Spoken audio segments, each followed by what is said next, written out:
নমস্কার বন্ধুরা, আমি সোমা। সোমাস কিচেনে সকলকে স্বাগত। চলুন দেখে নেবেন আজকে আপনাদের জন্য কোন রেসিপি নিয়ে এসেছি।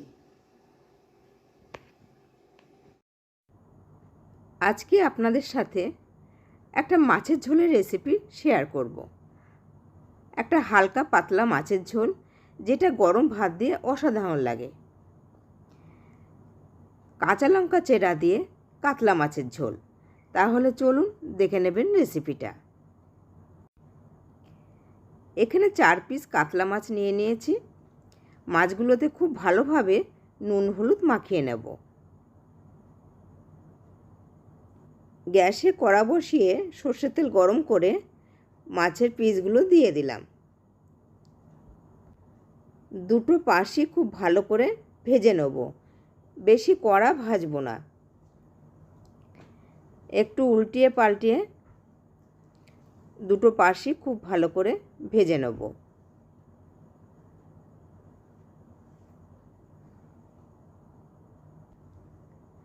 খুব ভালোভাবে মাছটা ভাজা হয়ে গেছে, এবার তুলে নেব।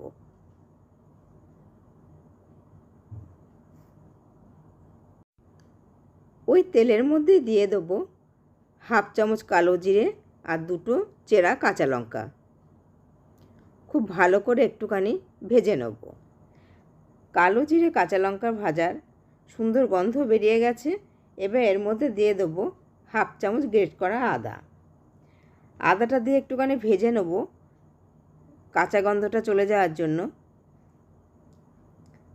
আদাটা দিয়ে ভেজে নিলাম। এবার দিয়ে দেবো একটা ছোট সাইজে পেঁয়াজ কুচি। পেঁয়াজটা দিয়েও একটুখানি ভেজে নেব।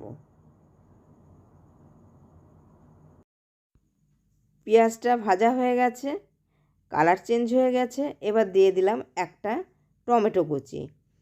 দিয়ে দেবো অল্প লবণ। টমেটোটা তাহলে তাড়াতাড়ি নরম হয়ে যাবে।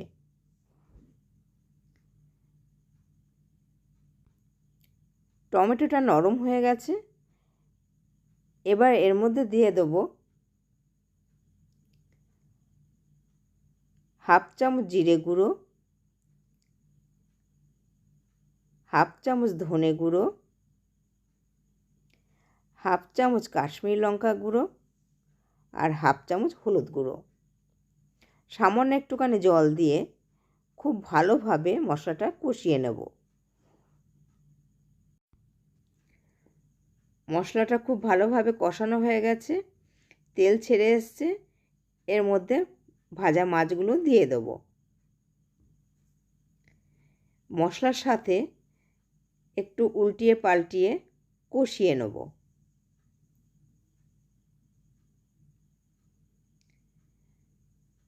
একটু সময় খুব ভালোভাবে কষিয়ে নিলাম।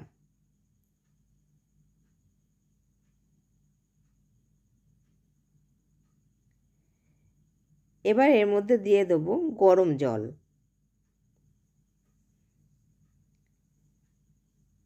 খুব ভালো করে মিশিয়ে নেব। যেহেতু গরম জল দেওয়া হয়েছে, সাথে সাথে ঝোলটা ফুটে গেছে।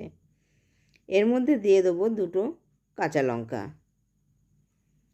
কাঁচা লঙ্কা দুটো আস্ত দিলাম, না হলে ঝোলটা ঝাল হয়ে যাবে। 5 মিনিট একটুখানি ফুটিয়ে নেব। 5 মিনিট ফুটিয়ে নিলাম। ঝোলটা ঘন হয়ে গেছে, মাছটাও সেদ্ধ হয়ে গেছে। এবার গ্যাসটা অফ করে দেব। তৈরি হয়ে গেছে আমাদের কাঁচা লঙ্কা চেরা দিয়ে হালকা পাতলা কাতলা মাছের ঝোল। এটা গরম ভাত দিয়ে অসাধারণ লাগবে। আপনারাও বাড়িতে ট্রাই করে আমাকে জানাবেন কেমন হয়েছে। রেসিপিটি ভালো লাগলে লাইক এবং শেয়ার করবেন। নতুন বন্ধু যারা আমার চ্যানেলটা এখনও সাবস্ক্রাইব করেননি, তারা সাবস্ক্রাইব করে পাশে থাকা বেল আইকনটা একটু প্রেস করে দেবেন। তাহলে আমি যখন নতুন কোনো ভিডিও আপলোড করব, আপনাদের কাছে নোটিফিকেশান পৌঁছে যাবে। আজ এই পর্যন্তই। আবার দেখা হবে নতুন ভিডিওর সাথে। সকলে ভালো থাকবেন, ধন্যবাদ।